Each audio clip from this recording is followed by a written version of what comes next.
Hi friends, ఈ video Patan చెరువు నందిగామ నుంచి పంపించారు. చూడొచ్చు, ఈ వీడియోలో 2 లేగలు సేల్కొన్నవి. ఒకటి హెచ్ఎఫ్ లేగ, ఒకటి జెర్సీ లేగ.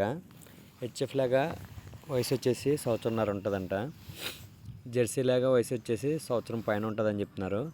చూడొచ్చు, ఈ 2 లేగలు హై మిల్క్ కలర్. హెచ్ఎఫ్ లేగ మదర్ మిల్క్ వచ్చేసి రోజుకి 18 లీటర్లు అంట. ఉదయం 9, సాయంత్రం 9. చూడొచ్చు, లేగ కూడా చాలా బాగుంది. అలాగే జెర్సీ లేగ ఇది రోజుకి 16 లీటర్లు ఇస్తుందంట. ఉదయం 8, సాయంత్రం 8. దీని మదరు. వీటి ధర వచ్చేసి 38,000 చెప్తున్నారు. రేట్ అయితే ఫిక్స్ ఏం కాదు, మాట్లాడుకుంటే తగ్గుతుంది. ఎవరికైనా ఇంట్రెస్ట్ ఉన్న వాళ్ళు స్క్రీన్ మీద ఉన్న నెంబర్కి కాల్ చేయండి. అడ్రస్ వచ్చేసి నందిగామ, పటాన్ చెరువు మండల్, సంగారెడ్డి జిల్లా, హైదరాబాద్.